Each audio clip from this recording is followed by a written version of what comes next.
Hey, what's up guys? Welcome back to another Woodbrew video. Today we are in my twins shop. This is Sam. I will leave a link to her Instagram down below. She's really killing it over there. And also she is starting her own YouTube channel. So that will be linked below as well.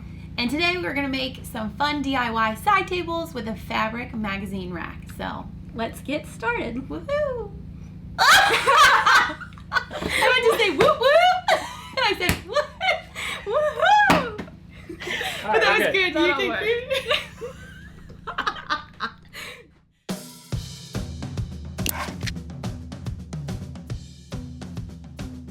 This project is super simple to make and only requires one 8-foot 2x2 and a small piece of 1x12.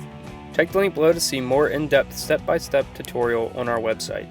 We started this project by cutting all the pieces to length. We have to cut 4 legs, 2 long stretchers, and 2 short stretchers. Sam had this great miter gauge that had a stop block so we can make repeatable cuts accurately.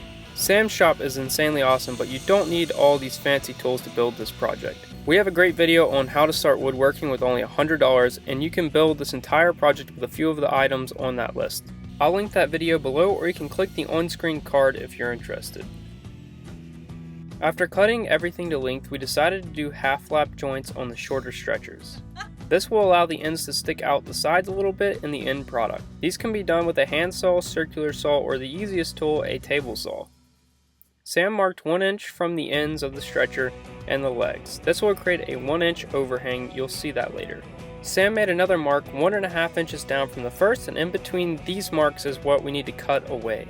First raise the blade up to be half the height of the 2x2, then make a bunch of cuts in between the lines to clear away most of the material.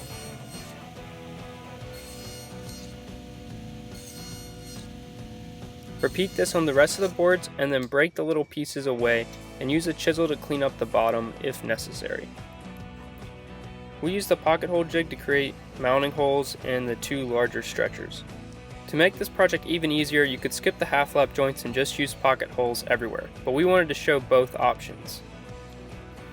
The last thing we did was round over the outside corner of all the legs and then all of the edges of the long stretchers. That way the fabric doesn't rip on them.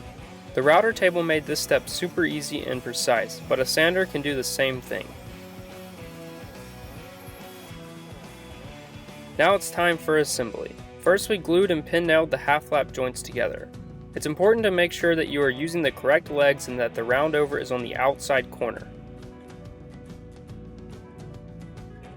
Next we attach the long stretchers with pocket hole screws.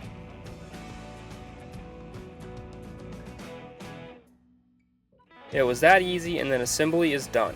While the girls cut out a piece of 1x12, I used a trim router to round over the tops of the 2x2s. This would have been easier to do before assembly, but it was kind of a last minute decision. The top has 2 cleats on the ends to keep it from sliding off. We attached them with glue and pin nails. The top won't actually be screwed down, and this will make sense later. It's going to be able to slide back and forth. We used the shellac because it dries super fast and we were on a time crunch. Now it's time to sew the magazine holder. We chose a faux leather as it's much cheaper than real leather and looks great. While I sew that up, I'd like to thank Scosche for sponsoring this video. I started sewing a couple months ago, and Scosche has helped me out tremendously learning how to do it. Scosche has thousands of online classes that can teach you how to do pretty much anything.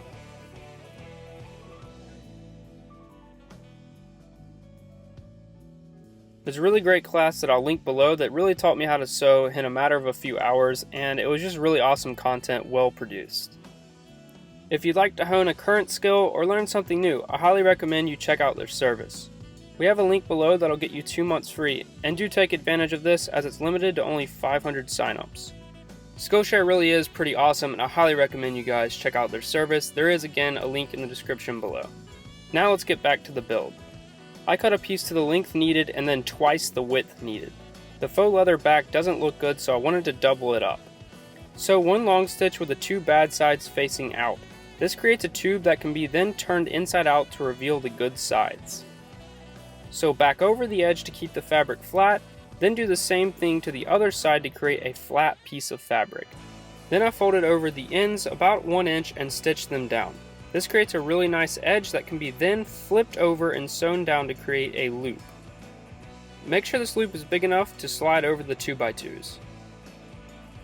Last step of the project was to unscrew the long stretchers, slide on the leather, and screw the stretchers back in place.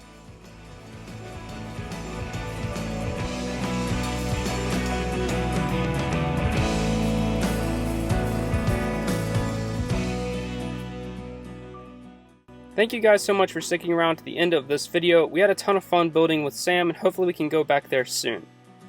Be sure to check out her socials that are linked below, and also guys, don't forget to get your 2-month free trial of Skillshare. That's also linked below. Using that link below not only gets you access to some wonderful content, also helps us keep doing videos like this.